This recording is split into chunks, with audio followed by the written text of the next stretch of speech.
Good morning students. बच्चों, last video lecture में जो अपन ने यूनिट स्टार्ट की थी इकोलॉजी और एनवायरमेंटल बायोलॉजी, उसमें बच्चों अपन ब्रांचेज ऑफ इकोलॉजी या टाइप्स ऑफ इकोलॉजी जो अपन ने पढ़े थे, ऑटो इकोलॉजी, सिन इकोलॉजी, वहाँ तक का स्टडी कंप्लीट कर चुके हैं। आज इस वीडियो लेक्चर में अपन स्टार्ट करेंगे इकोलॉजिकल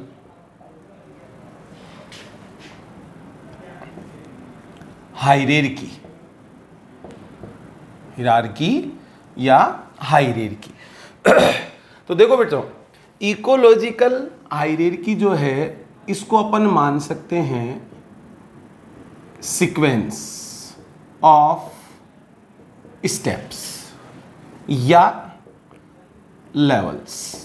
अपन जानते हैं बच्चों, जो इकोलॉजिकल स्टडी है उसके वेरियस लेवल्स हैं, various levels of ecological study, various levels of ecological study like individual organism है, पॉपुलेशन है, कम्युनिटी, इकोसिस्टम एटसेट्रा। तो ये जो सारे के सारे लेवल हैं, स्टेप हैं, उनको एक सीक्वेंस में अरेंज करना, इसी चीज को अपन क्या कहेंगे बच्चों? Ecological hierarchy. देखो अब कौन कौन से लेवल हैं। ऑर्गेनिज्म सबसे बेसिक लेवल है, फिर population, then community, then ecosystem, then landscape, then biome and last biosphere, biosphere. तो बच्चों, ये जो भी लेवल्स हैं इकोलॉजिकल स्टडी के, इनको सीक्वेंस में अरेंज करना, असेंडिंग या डिसेंडिंग ऑर्डर में, बस इसी को अपन क्या कहेंगे? Ecological hierarchy. क्लियर? अब अगर बेसिकली बात की जाए तो ध्यान देंगे बच्चों, ecology basically concerned with 4 levels. 4 levels जो हैं वो बच्चों बेसिक बताए गए हैं किसमें? इकोलॉजी कि मेनली 4 लेवल है, उनसे रिलेटेड इकोलॉजिकल स्टडी की जाती है। कौन कौन से हैं एक बार ध्यान देंगे। Organism, population, community and bio. Organism, population, community and bio. तो ecological study basically concerned with 4 organization levels: organism, population, community and bio. अब बच्चों, एक एक की अपन बात करते हैं इकोलॉजिकल हायरार्की में। First of all organism.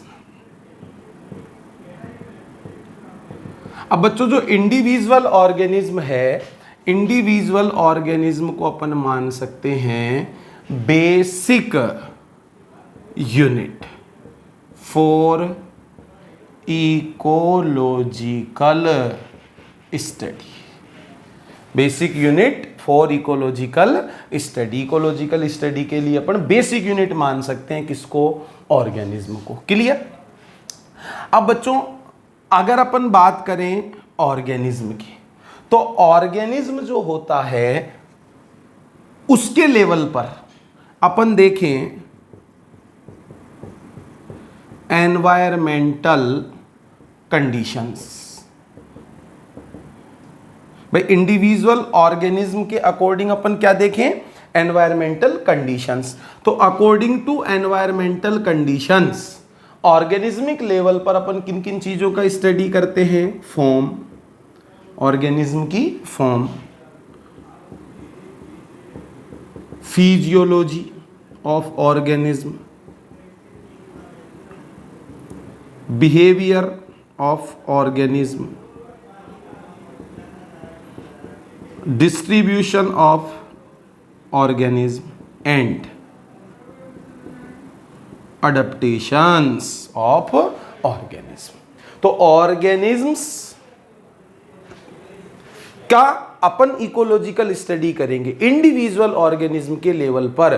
तो बच्चों वो एनवायरमेंटल कंडीशंस के अकॉर्डिंग अलग अलग फॉर्म हो सकती है, फिजियोलॉजी, बिहेवियर, डिस्ट्रीब्यूशन, अडेप्टेशन, इन सब चीजों का स्टडी किया जाता है। नेक्स्ट सेकंड देखो बच्चों,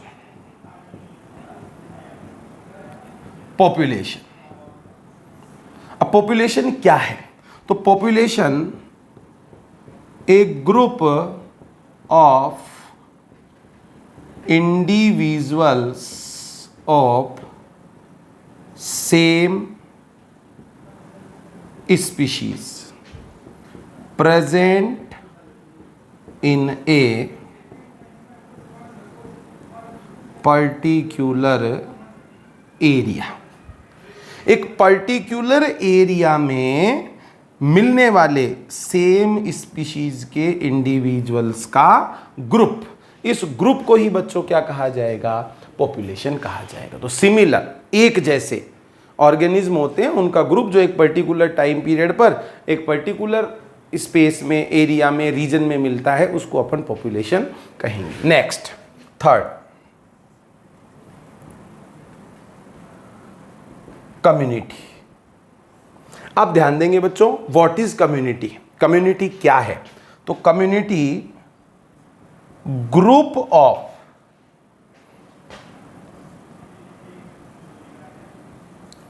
क्लोजली रिलेटेड डिफरेंट स्पीशीज और population. Closely related different population का जो ग्रुप होता है, उस ग्रुप को बच्चों अपन कहते हैं community. Clear? And these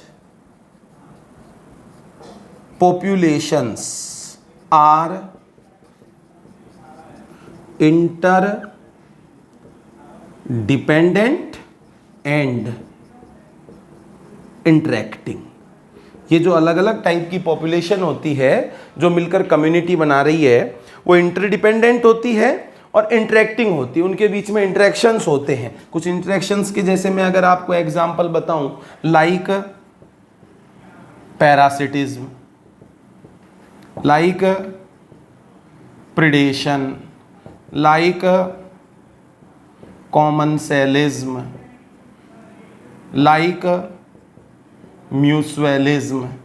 these are interaction between different population of a community. एक कम्युनिटी की डिफरेंट पॉपुलेशंस के बीच में होने वाले ये इंटरेक्शन है।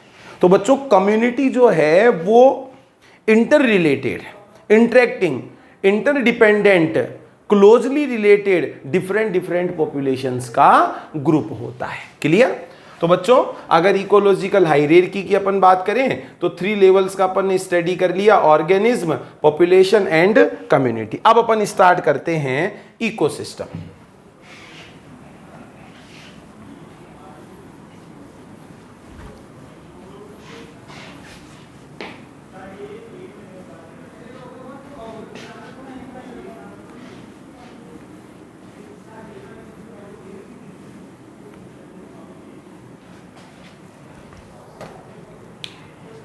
देखो बच्चों, फोर्थ जो लेवल है वो फोर्थ लेवल है इकोसिस्टम। क्लियर? अब तक अपन ने ऑर्गेनिज्म की बात की थी, सिंगल इंडिविजुअल की हैं या सेम टाइप के इंडिविजुअल की या डिफरेंट टाइप के इंडिविजुअल की, उनके साथ साथ फिजिकल एनवायरनमेंट को अगर और इंक्लूड कर दे तो इकोसिस्टम अपन क्या मान सकते हैं? Community with physical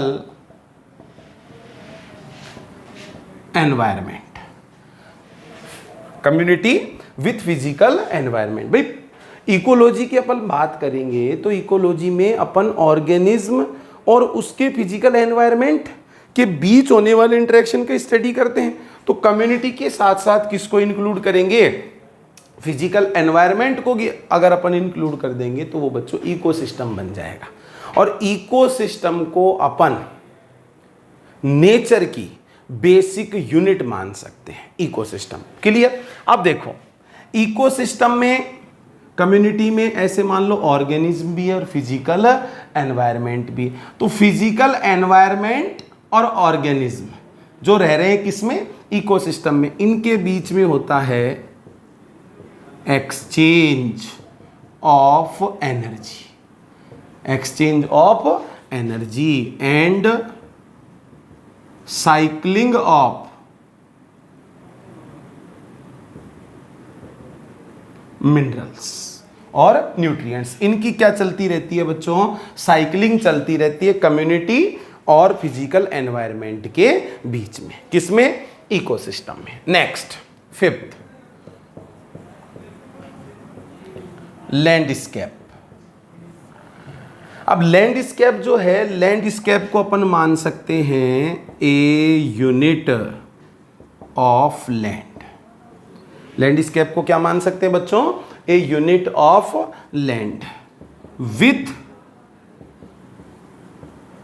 natural boundaries. A unit of land with natural boundaries having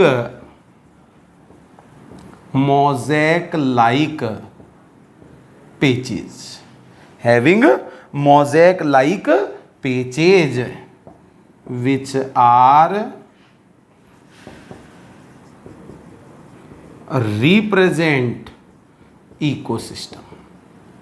एक ऐसे मान लो बच्चों कोई लार्जर साइज का जमीन का टुकड़ा हो गया, ठीक है, जिसकी अपनी नेचुरल बाउंड्री है, उसमें मोज़ेक लाइक पेचेज अपने को दिखते हैं। हर वो मोज़ेक लाइक जो पेचेज होता है वो एक इकोसिस्टम को रिप्रेजेंट करता है। तो ऐसी जो यूनिट होती है लैंड की उसको बोलते हैं अपन लैंडस्केप। नेक्स्ट सिक्स्थ,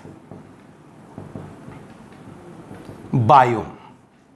अब देखो बच्चों बायोम क्या होता है, तो बायोम जो है, इस बायोम को अपन मान सकते हैं a large regional unit. Biome को क्या मान सकते हैं, ए लार्ज रीजनल यूनिट।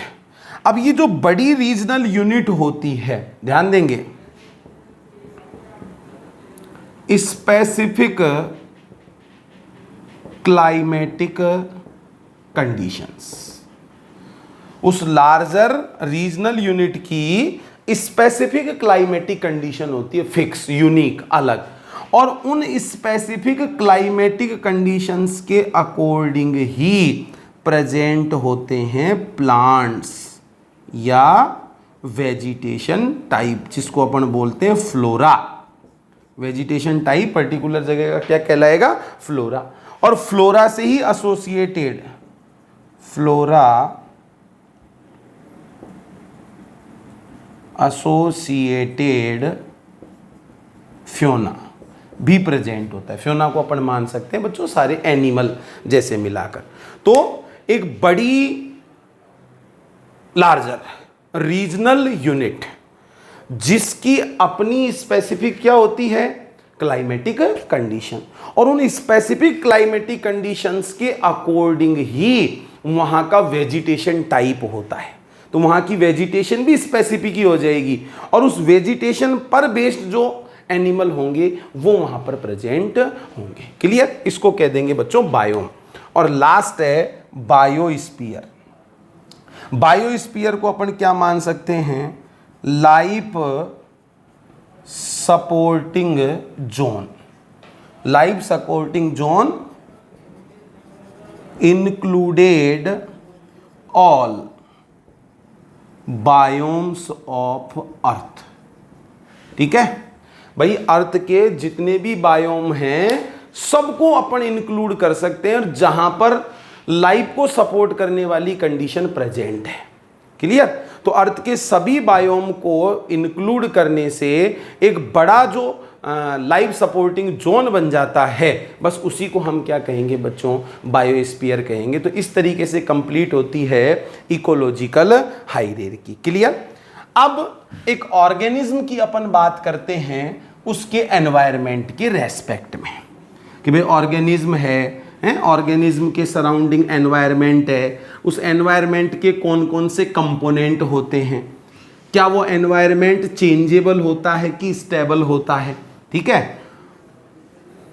तो उस एनवायरनमेंट के कंपोनेंट्स की अपन बात करेंगे। उन एनवायरमेंटल फैक्टर्स के अगेंस्ट ऑर्गेनिज्म कैसे रेस्पॉन्स करता है, कौन कौन से टाइप के रेस्पॉन्स होते हैं, कौन कौन से टाइप के एनवायरमेंटल फैक्टर होते हैं, इन सब की अपन बात करेंगे। तो बच्चों स्टार्ट करते हैं।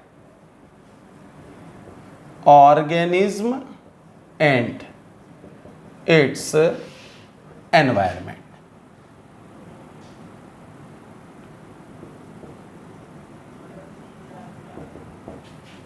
Organism and its environment. तो देखो बच्चों, अगर अपन बात करें इकोलॉजिकल स्टडी की, किसके लेवल पर? Organismic level. भाई स्टडी का जो लेवल है वो लेवल क्या है? ऑर्गेनिज्मिक लेवल है। ऑर्गेनिज्मिक लेवल पर अगर अपन बात करते हैं इकोलॉजिकल स्टडी की, तो ऑर्गेनिज्मिक लेवल पर इकोलॉजी होती है फिजियोलॉजिकल इकोलॉजी। क्या होती है बच्चों? फिजियोलॉजिकल इकोलॉजी होती है ऑर्गेनिज्म के लेवल पर। इकोलॉजी को अपन फिजियोलॉजिकल इकोलॉजी मान सकते हैं। और फिजियोलॉजी के अकॉर्डिंग ऑर्गेनिज्म में क्या प्रेजेंट होते हैं? अडेप्टेशंस प्रेजेंट होते हैं। किस काम के लिए? For survival and reproduction. भाई ऑर्गेनिज्मिक लेवल पर इकोलॉजी फिजियोलॉजिकल इकोलॉजी है, और ऑर्गेनिज्म अपनी फिजियोलॉजी से एनवायरनमेंट के अकॉर्डिंग क्या डेवलप कर लेता है? अडेप्टेशंस डेवलप कर लेता है, और उन अडेप्टेशंस की हेल्प से ही वो ऑर्गेनिज्म सरवाइव कर पाता है और रिप्रोड्यूस हो पाता है। क्लियर? तो ये तो बात होगी एनवायरनमेंट के अकॉर्डिंग ऑर्गेनिज्म। अब बच्चों जो एनवायरनमेंट है, सराउंडिंग एनवायरनमेंट, वो भी स्टेबल नहीं है, या अपन ऐसा नहीं मान सकते कि वो हर टाइम एक जैसा होता है या सब जगह का एक जैसा होता है। तो क्या क्या चेंजेस होते हैं सराउंडिंग एनवायरनमेंट में, अलग अलग टाइप का एनवायरनमेंट कैसे बना रहता है, उन सब की अपन बात करते हैं।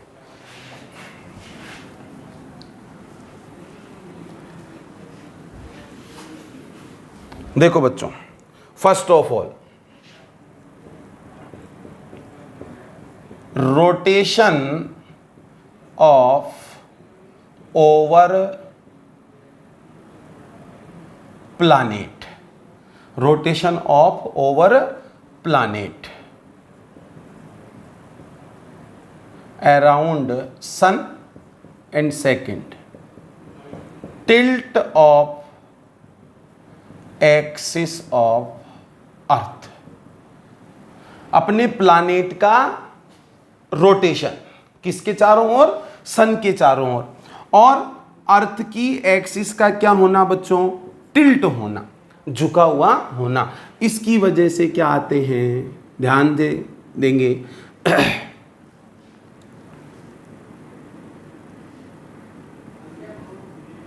Variation in intensity and duration of temperature. Clear? भाई सन के चारों ओर अपने प्लानेट रोटेट करता है, अर्थ अपनी एक्सिस पर टिल्ट हो रखी है, झुकी हुई है। इसकी वजह से क्या होगा? टेम्परेचर की इंटेंसिटी और टेम्परेचर के ड्यूरेशन में वेरिएशन आता है। और ऐसा होने की वजह से डिफरेंट सीजन्स बनते हैं।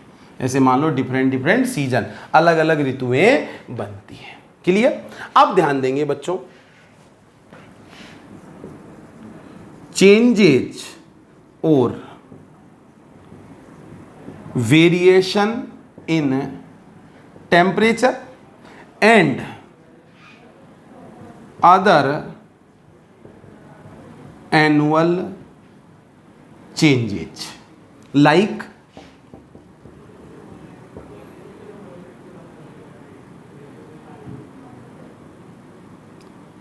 प्रेसिपिटेशन।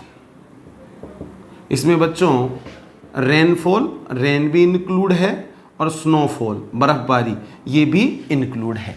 तो चेंजेज और वेरिएशंस टेम्परेचर में, और साथ साथ दूसरे annual changes like perception, precipitation, rain, snow, इनकी वजह से, इन दोनों को मिलाने की वजह से क्या बनते हैं बच्चों?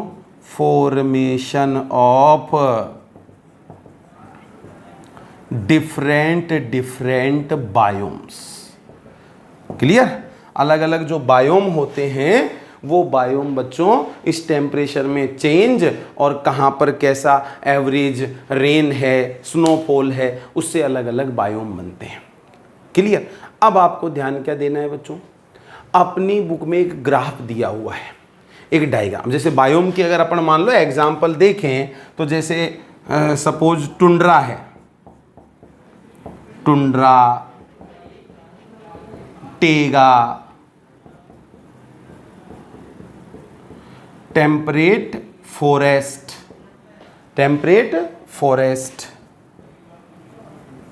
Grassland, tropical rain forest, desert, ये सब बच्चों डिफरेंट बायोम्स के एग्जाम्पल है, और इन सब की वजह से ये बायोम बने हैं। क्लियर? अब ध्यान देंगे बच्चों, अपनी बुक में जो एक डायग्राम दिया हुआ है जिसमें ग्राफ बनाया हुआ है, उसमें कुछ बायोम्स रिप्रेजेंट किए गए हैं। तो अपने को ज़्यादा भी नहीं तो कौन सा बायोम कहाँ पर लोकेट है, उनका वेजिटेशन टाइप क्या है, ये तो फिर भी अपने को लर्न नहीं रखना है, मेमोराइज नहीं करना है, लेकिन बायोम के अकॉर्डिंग एनुअल एवरेज टेम्परेचर और एनुअल एवरेज प्रेसिपिटेशन, कितनी बारिश होती है और एवरेज टेम्परेचर कितना रहता है। क्लियर? वो आपको बच्चों उस एनसीईआरटी के ग्राफ के अकॉर्डिंग, उस डायग्राम के अकॉर्डिंग याद रखना है। उसमें अलग अलग बायोम बनाए हुए हैं और उन बायोम में एवरेज टेम्परेचर और एवरेज रेनफॉल, स्नोफॉल कितना होता है वो आपको याद रखना है। क्लियर? अब ये अपन ने बात कर ली बच्चों की जो ऑर्गेनिज्म होता है, उस ऑर्गेनिज्म का जो एनवायरनमेंट होता है, उस एनवायरनमेंट में सीजन में ये चेंजेज कैसे हो रहे हैं, ये अपनी बात समझ में आ गई। अब बच्चों अपन एनवायरमेंटल फैक्टर पढ़े। भाई इकोलॉजी ऑर्गेनिज्म और उसके एनवायरनमेंट के बीच का इंटरेक्शन ही तो है। अब ऑर्गेनिज्म का जो सराउंडिंग एनवायरनमेंट है उसमें कौन कौन से फैक्टर प्रेजेंट है या उसके क्या क्या कंपोनेंट है जिससे वो इंटरेक्ट करता है, तो अपने को पहले वो कंपोनेंट जानने पड़ेंगे। तो एनवायरमेंटल फैक्टर अपन स्टडी करें उससे पहले बच्चों एक दो बेसिक बातें हैं। हैबिटेट क्या होता है, एक बायोम में खूब सारे हैबिटेट हो सकते हैं, इकोलॉजिकल निके क्या है, इकोलॉजिकल इक्विवेलेंट्स क्या होते हैं। तो ये दो चार बेसिक चीज़ें, इनको मैं आपको और समझा देता हूँ, उसके बाद अपन पढ़ेंगे environmental factors.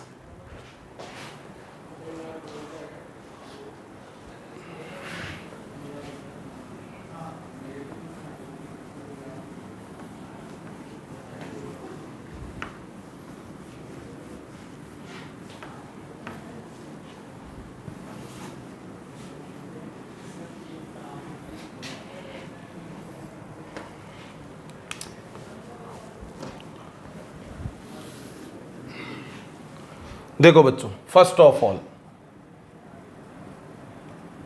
Habitat, what is habitat? Place where organisms are life. ऐसा स्थान, ऐसा प्लेस जहां पर ऑर्गेनिज्म रहते हैं, उस प्लेस को ही बच्चों क्या बोलते हैं? हैबिटेट बोलते हैं। और हर हैबिटेट क्या, ऐसे मान लो पर्टिकुलर या कॉन्स्पीशियस फिजिकल फीचर्स होते हैं। पर्टिकुलर या कॉन्स्पीशियस फिजिकल फीचर होते हैं कि साहब इस हैबिटेट में ऐसी कंडीशन है, ऐसा दिखता है वाटर की अवेलेबिलिटी, सॉइल टाइप मान लो, वेजिटेशन जो भी है, तो हर हैबिटेट का एक अपना different conspicuous physical features present होते हैं। क्लियर? अब ध्यान देंगे बच्चों,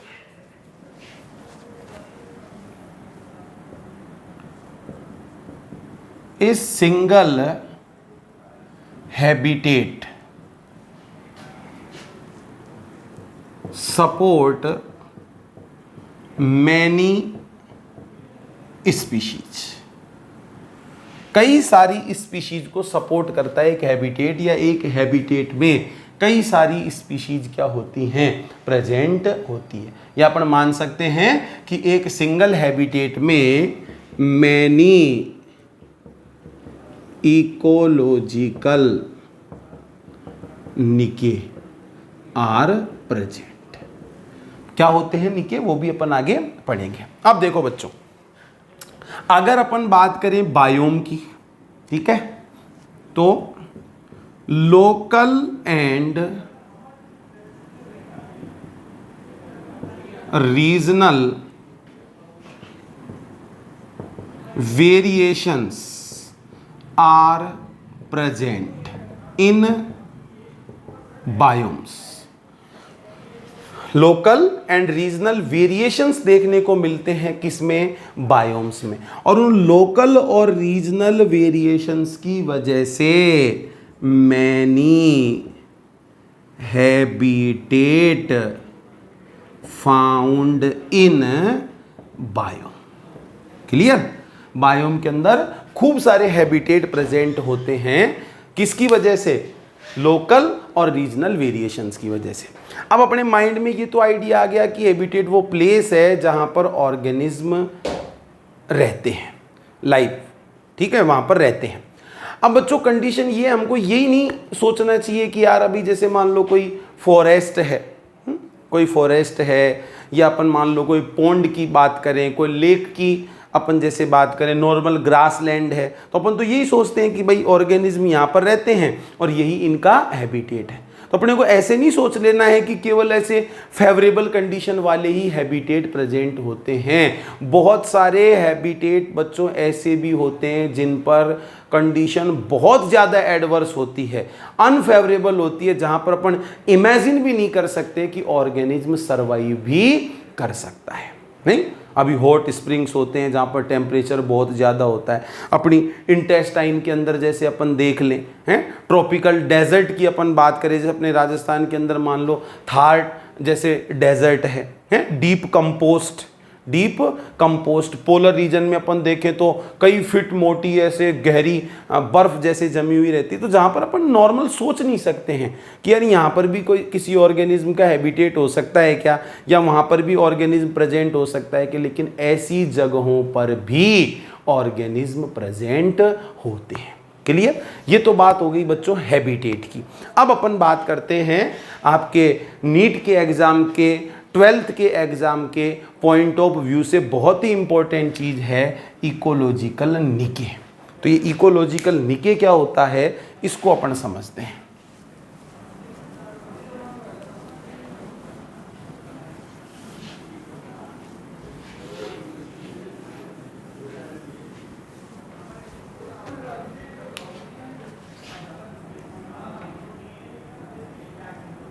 देखो बच्चों,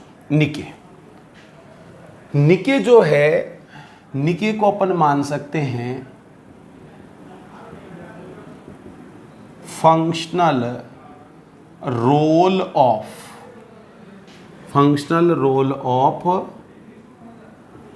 any species, functional role of any species in ecosystem, in ecosystem, clear. और नेचर में या इकोसिस्टम में किसी भी स्पीशीज का जो फंक्शनल रोल होता है वही उसका बच्चों इकोलॉजिकल निके होता है, ठीक है। अब या अपन इसको ये भी कह सकते हैं फंक्शनल रोल कह दो, या अपन इसको कह सकते हैं फंक्शनल एड्रेस, या अपन इसको मान सकते हैं बच्चों ऑक्यूपेशन। भाई एक सिंपली अपन जैसे समझें तो 3 टाइप के बायोटिक कंपोनेंट अपन बता सकते हैं नेचर, 3 टाइप के ऑर्गेनिज्म मान सकते हैं आप, तो ऐसे मान लो। फर्स्ट प्रोड्यूसर जो कि फोटोसिंथेटिक होते हैं, फोटोसिंथेसिस के थ्रू फूड फॉर्मेशन करते हैं। सेकंड अपन मान सकते हैं कंज्यूमर, और थर्ड अपन मान सकते हैं बच्चों डीकंपोजर। तो 3 टाइप के ऑर्गेनिज्म की बात अपन कर सकते हैं नेचर में और इकोसिस्टम में। और हर ऑर्गेनिज्म का, हर स्पीशीज का नेचर में एक पर्टिकुलर रोल होता है, उसका वो ऑक्यूपेशन है कि साहब ये पर्टिकुलर स्पीशीज नेचर में रहकर ये पर्टिकुलर काम करती है, बस वही उसका क्या है, इकोलॉजिकल निके है। अब बच्चों ये इकोलॉजिकल निके जो होता है, इकोलॉजिकल निके रिप्रेजेंट किन किन चीजों को रिप्रेजेंट करता है, conditions can tolerate by organisms. Organism कौन कौन सी कंडीशन को टॉलरेट कर रहा है, उनको सहन कर सकता है। और साथ साथ यूटिलाइजेशन ऑफ रिसोर्सेज। भाई सिंपली आप समझो, ऑर्गेनिज्म कैसी कंडीशंस को टॉलरेट कर रहा है या टॉलरेट कर सकता है, किस टाइप के रिसोर्सेज वो यूज लेता है, और नेचर में वो क्या फंक्शन परफॉर्म करता है। बस ये सब चीजें रिप्रेजेंट की जाती है किसके द्वारा, निके के द्वारा। आगे बात समझ में।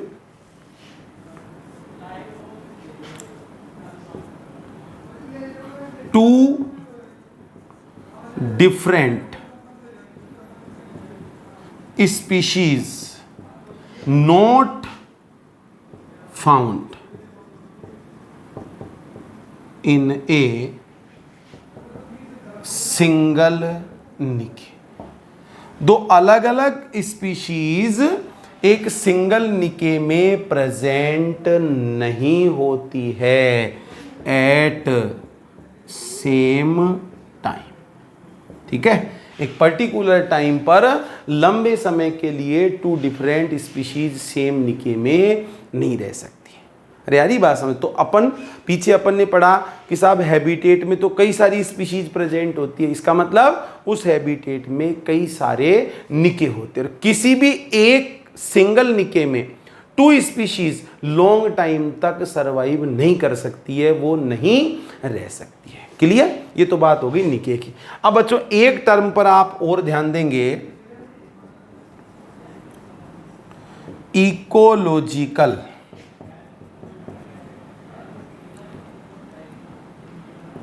इक्विवेलेंस।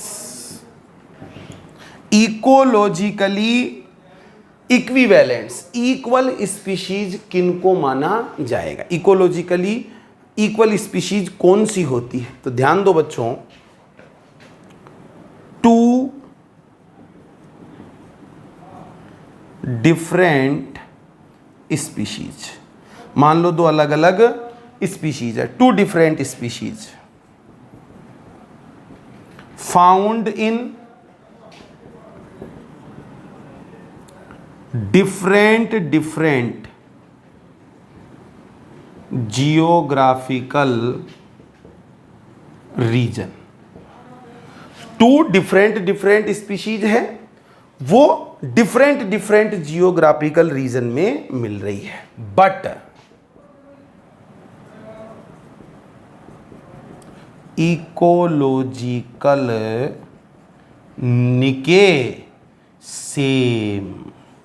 लेकिन उनका इकोलॉजिकल निके क्या होता है? सेम। अब निके आते आपके माइंड में ये सब बातें आ जानी चाहिए हैं। इकोलॉजिकल नेचर में उसका रोल क्या है, कैसी कंडीशंस को वो टॉलरेट कर रही है, किस टाइप के वो रिसोर्सेज यूटिलाइज कर रही है, ये चीजें बच्चों सेम होगी डिफरेंट डिफरेंट स्पीशीज की डिफरेंट डिफरेंट जियोग्राफिकल रीजन में प्रेजेंट होने के बावजूद भी उनको माना जाएगा इकोलॉजिकल इक्विवेलेंट्स। ठीक है, फिर भी मैं आपको एक एग्जांपल से समझाता हूं। देखो, इकोलॉजिकल इक्विवेलेंट्स का एग्जांपल देखना बच्चों। Arctic fox and African jackal. Arctic fox and African jackal. तो देखो स्पीशीज पर ध्यान दो, क्या है यहां पर? फॉक्स, इधर क्या है? जैकाल। अलग अलग स्पीशीज है, अलग अलग ऑर्गेनिज्म है। ये आर्कटिक रीजन में मिलने वाला, ये अफ्रीकन रीजन में मिलने वाला, बट बोथ आर स्कैवेंजर। दोनों ही क्या है? स्कैवेंजर है। तो नेचर में इनका रोल सेम है। जिन रिसोर्सेज को ये यूटिलाइज करते हैं सेम है, जिन कंडीशंस को वो टॉलरेट करते हैं सेम है। इसलिए Arctic fox and African jackal both are ecological equivalents. Clear? और देखो एक एग्जांपल और देख लो। Grazers of North America. Grazers of North America, North America के grazers and kangaroo of Australia. North America में मिलने वाले ग्रेजर्स और ऑस्ट्रेलिया में मिलने वाले कंगारू, दोनों का इकोलॉजिकल रोल सेम है। तो ये दोनों आपस में क्या है बच्चों? इकोलॉजिकल इक्विवेलेंट्स हैं। क्लियर? यहां तक की कहानी समझ में आ गई। अब बच्चों इकोलॉजी में अपने को देखना है interaction between organism and it's physical environment के बीच में अपने को इंटरेक्शन देखना है। अब बच्चों अपने को एनवायरनमेंट के कौन कौन से कंपोनेंट हैं, एनवायरनमेंट के कौन कौन से कंपोनेंट हैं जो कि ऑर्गेनिज्म को डायरेक्ट और इनडायरेक्ट, उनकी स्ट्रक्चर को मान लो हैं या उनके फंक्शन को मान लो, उसको अफेक्ट करते हैं, उन्हीं को अपन क्या कहते हैं बच्चों? Environmental factor. तो ध्यान से समझेंगे।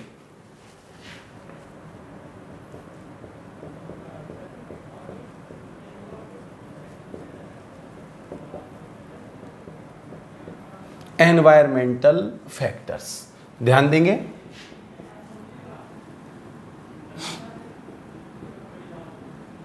एनवायरमेंटल फैक्टर्स क्या हैं?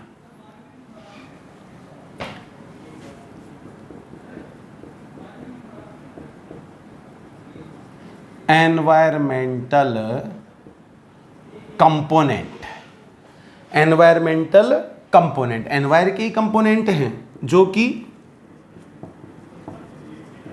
इनडायरेक्ट और डायरेक्ट affect the